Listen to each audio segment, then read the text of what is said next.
Donc cette recherche autour du féminin a commencé par mon corps, par les défis qu'il m'a proposés depuis mon adolescence et qui quelque part m'ont poussé à plonger dedans et m'abandonner à ces défis pour pouvoir en sortir avec des réponses différentes à ce qui s'est manifesté comme juste des grandes souffrances, des grandes douleurs menstruelles, des grands syndromes prémenstruels, des moments de vrai désespoir, angoisse et sensation presque de vivre avec un handicap qui par moments ne me permettait pas d'être normalement dans la vie, dans le quotidien. Et ces défis qui ont été des défis évidemment physiques mais aussi émotionnels ont été accompagnés aussi par on va dire dans ma recherche par une histoire familiale que j'avais l'impression d'être la seule qui regardait d'une certaine façon une histoire familiale qui, pour moi, c'était clair qu'il y avait quelque chose de très problématique à niveau de la relation à la femme et de la relation au féminin plus en général. Et j'avais l'impression d'être la seule qui osait mettre des mots là-dessus, osait questionner certains événements qui étaient passés comme normaux alors qu'il n'y avait rien de normal dans mon ressenti et dans ma perception. Et une sensation générale de choses qui ont été mises sous le tapis, peut-être des générations. Et qui est dans mon corps et dans mon ressenti, dans ma perception, explosé, éclaté, et qui m'ont obligée à regarder pour essayer de comprendre et de trouver des réponses. Et j'avais l'impression aussi de sentir un grand lien entre ma propre souffrance physique, individuelle, et cette grande souffrance plus ou moins nommée, plus ou moins dite, plus ou moins montrée, que je pouvais observer et ressentir quand j'ai regardé ce qui s'est passé auprès des hommes et des femmes, évidemment, de la famille.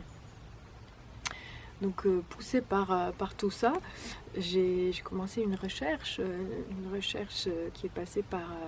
évidemment par des études, par des lectures, mais aussi et surtout, je dirais, par des rencontres. J'ai beaucoup voyagé en quête de réponses autour de ces questionnements, autour du féminin. Et du féminin à moi, du féminin en général, à qu'est-ce que c'est être femme et au rôle, position, espace que la femme a dans cette société. Et par ces voyages, j'ai pu rencontrer des femmes de cultures bien disparates, bien différentes, qui m'ont beaucoup apporté, qui m'ont nourri, qui m'ont inspiré et qui ont en partie répondu à mes questions, en partie plutôt me renvoyer à des plus grandes questions et presque à une certitude qui n'avait pas une réponse, mais que la question en soi, c'était de pouvoir maintenir ouverte ces questionnements autour du féminin et non pas le figer dans quelque chose. Comme si on pouvait donner une recette, une définition de tout cela, mais plutôt laisser ouvert un champ de réflexion et de respiration autour de quelque chose que dans la société dans laquelle on vit n'a pas de vraie respiration, n'a pas de vrai espace. Et ces rencontres, en même temps, tout en pouvant contacter et imaginer la puissance, rentrer en contact avec la puissance, la magnificence de toutes ces femmes, en même temps me renvoyer à une grande difficulté Et c'est comme si un peu j'entendais toujours la même histoire, c'est-à-dire une difficulté de s'accueillir pleinement, complètement dans son féminin, dans son corps de femme, et sentir non pas seulement un accueil intérieur, mais un accueil extérieur par rapport à qui l'on est dans toutes ses dimensions. Donc voilà, en fait, la question, elle grandissait et me renvoyait à quelque chose de chaque fois plus grand et comme une question ouverte et vibrante qui pulsait au cœur de toutes ces femmes. Et tout ça m'a ramené à me rendre compte jusqu'à quel point, en fait, on vit dans une culture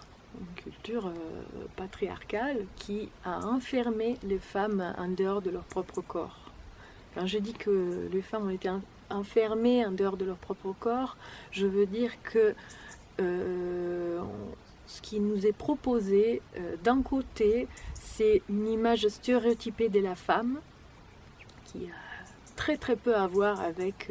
la femme qui marche dans la rue normalement. Mais en plus de cette image stéréotypée figée de la femme qui ne correspond pas à les femmes de la vie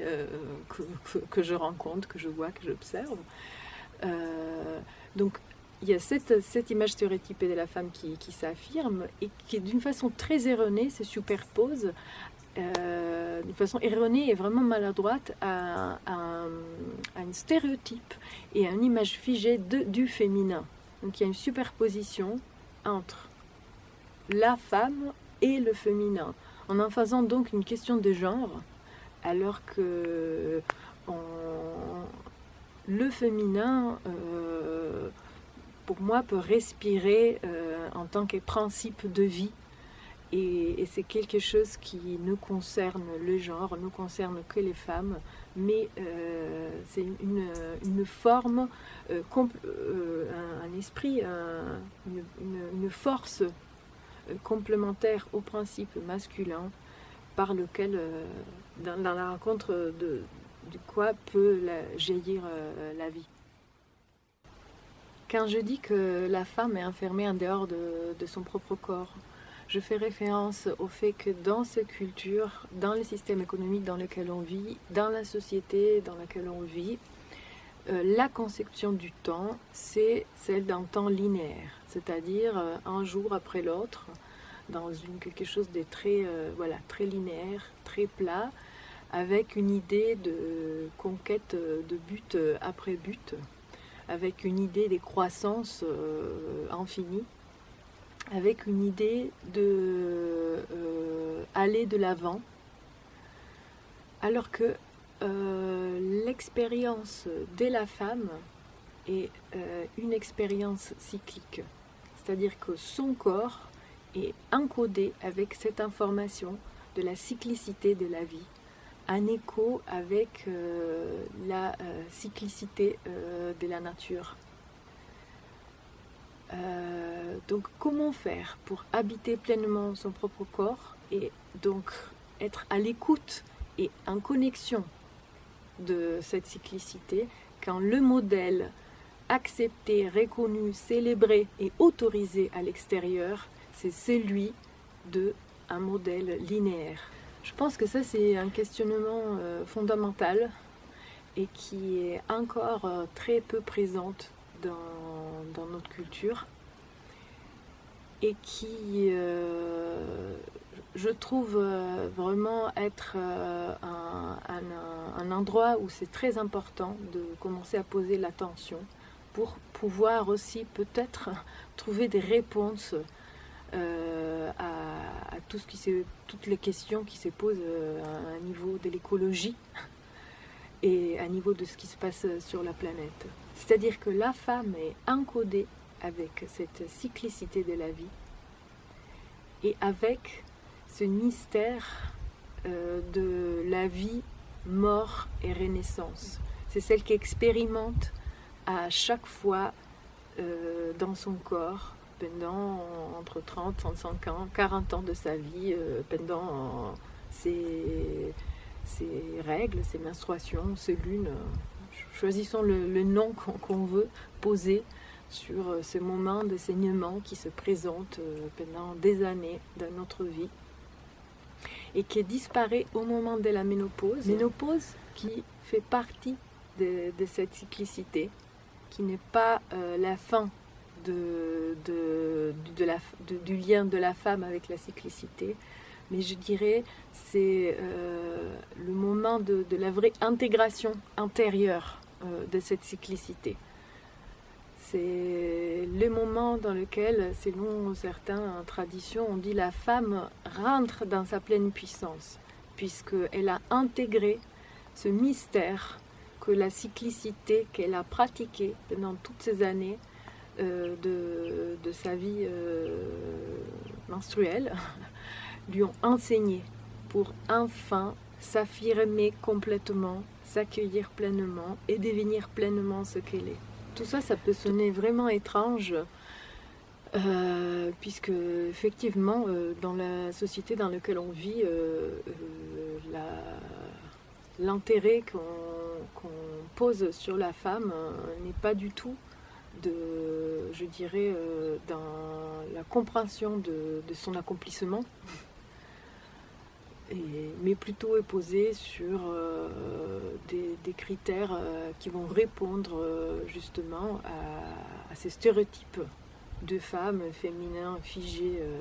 par une culture qui célèbre la jeunesse et donc quelque part qui aplatit la femme sur une attirance physique à nouveau stéréotypée, parce que je vois des femmes magnifiques de tout âge, d'une grande beauté, mais qui effectivement ne correspondent pas aux critères figés par la culture dans laquelle on vit. Donc je reprends cette histoire d'être enfermée en dehors de son propre corps et de sa propre cyclicité. Car à un endroit, en fait, l'expérience du cyclique de la femme existe dans cette société. C'est pas vraiment correct de dire que ça n'existe pas. Mais comment ça existe? Ça existe par les tabous, ça existe par la médicalisation et ça existe par la stigmatisation. Puisque le sang menstruel, c'est la honte, donc il ne faut pas montrer. Il ne faut pas le montrer, il ne faut pas que personne sache qu'on est dans notre cycle menstruel. Et ça, c'est vrai depuis la venue de premières règles des jeunes filles pendant toute la vie de la femme. Mais ça touche aussi à la ménopause, puisqu'une femme à ménopause, une femme ménopausée ou qui présente des symptômes, des troubles de la ménopause est stigmatisée, parfois ridiculisée, humiliée. Et donc cette cyclicité en même temps est présente, mais qui est dans un aspect, on va dire, négatif, qui va mettre en lumière les aspects négatifs de ceux qui sont perçus comme des aspects négatifs de cette manifestation cyclique. D'un autre côté, on peut voir cette cyclicité à travers les yeux de la médicalisation. Donc on ne voit que des symptômes qui font aussi à beaucoup de femmes, j'entends beaucoup de femmes dire non, moi tout va bien, je ne ressens rien. C'est-à-dire que en fait, ressentir quelque chose par rapport à sa propre nature cyclique, ça veut dire ressentir quelque chose de négatif, ressentir des symptômes qui vont être traités par la médecine. Alors que l'expérience cyclique et l'expérience de son propre corps n'a absolument rien à voir avec quelque chose de positif ou négatif. Être dans son corps, pour moi, signifie pouvoir expérimenter son corps pleinement. Donc, la douleur, bien sûr, mais aussi des états qui ne sont pas forcément associés ni à la douleur, ni à la souffrance, ni à justement cadrer et traiter comme des symptômes. Donc pour moi, quand j'entends des femmes me dire moi tout va bien, je ne ressens rien quand je mes règles, c'est encore une fois une manifestation du fait que on est enfermé en dehors de notre propre corps. Parce que par expérience et par beaucoup de partage avec d'autres femmes, quand on commence à écouter la puissance, le mystère et la présence de cette cycle, il y a beaucoup de choses qui se passent. Autant à un niveau de sensation physique qu'à un niveau de sensation, qu'à un niveau de notre expérience émotionnelle, de notre expérience mentale, psychique, et pour celles qui ont une vision, qui sont en connexion avec une dimension spirituelle aussi, il y a une ouverture qui se donne à un niveau de la spiritualité, de la connexion spirituelle. Et il me tient vraiment aussi au cœur de dire comment aussi une certaine spiritualité a aussi enfermé la femme en dehors de son propre corps. Et ça c'est un grand on ouvre une grande porte et voilà, je ne veux pas partager ça aujourd'hui, mais ça me tient vraiment au cœur de le dire parce que j'étais témoin pendant toutes mes années des quêtes aussi spirituelles, parce que je me sens reliée fortement à cette dimension, mais j'ai vraiment pu être témoin un enfermement de la femme en dehors d'elle-même pour suivre des enseignements qui ne reconnaissent encore une fois cette dimension qu'elle expérimente dans son propre corps et qui en fait fait très peur parce que c'est quelque chose qui est en dehors de notre contrôle, c'est quelque chose qui nous traverse, c'est quelque chose qui est là et qui nous enseigne au-delà de nous, au-delà de ce qu'on veut, au-delà de ce qu'on croit savoir. C'est une ouverture à l'inconnu. C'est une ouverture à une puissance de la nature qui fait très très très peur à cette société, à cette culture. C'est la peur aussi de la nature et que pour moi cette peur s'incarne dans la destruction que l'on est en train de produire sur cette planète en tant qu'espèce.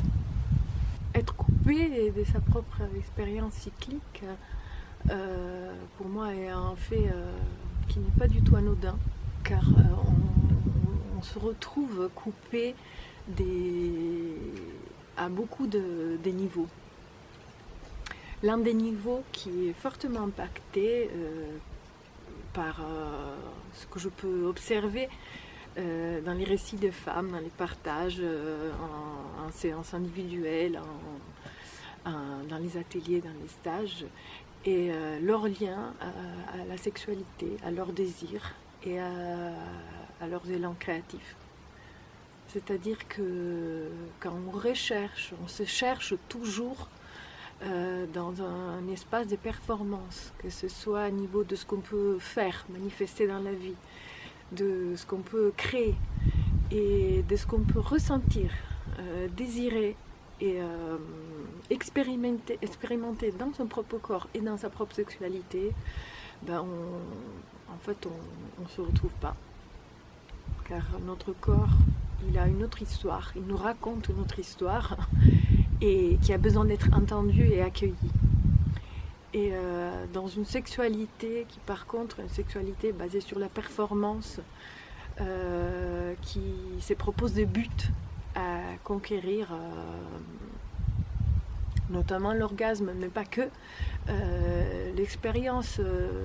corporelle profonde de la femme est encore une fois bafouée, niée et n'a pas espace pour exister. Donc voilà, la question pour moi est très très vaste et cette petite vidéo n'est que l'ouverture, comme l'ouverture d'une porte sur voilà, ce sujet que pour moi est vraiment infini et une recherche qui ne s'arrêtera jamais, je crois, et qui m'amène tout le temps vraiment à questionner, me re-questionner en tant que femme, questionner la notion du féminin et forcément la question du masculin, et qui, à mon ressenti, ne touche pas simplement aux femmes, mais qui touche aux hommes et qui touche aussi à tous ceux qui ne se reconnaissent pas dans un genre. C'est vraiment quelque chose pour moi que je tiens à souligner, c'est que je travaille beaucoup avec les femmes parce que une des choses que j'ai envie de pouvoir offrir aux femmes, c'est cette reconnexion à ce qui est déjà en elles. Toujours, j'ai l'impression que dans ces moments de partage, de stages, d'ateliers, de retraites, de cercles, on ne fait que recontacter ce qu'on a déjà et ce qu'on sait déjà, en fait, qui a juste été enfui, nié, parfois bafoué, abusé, violé, mais qui en fait est toujours là, vibrante et intacte et intègre. Mais ce n'est pas une question qui touche qu'aux femmes et qui concerne que les femmes. Moi, je pense vraiment que ça concerne aussi les hommes et ça concerne aussi tous ceux qui ne se reconnaissent pas dans un genre, parce que le questionnement autour du masculin et du féminin, pour moi, c'est un questionnement autour de la vie et du vivant et du rapport qu'on a avec cela en tant qu'être humain, en tant qu'espèce. Donc, voilà, je crois qu'aujourd'hui, je vais terminer sur cela. Je suis ravie de pouvoir échanger plus autour de ça, par des rencontres en direct, par des mails, par des échanges, toutes les formes qu'aujourd'hui ces échanges peuvent prendre forme. Donc voilà, merci beaucoup et à une prochaine.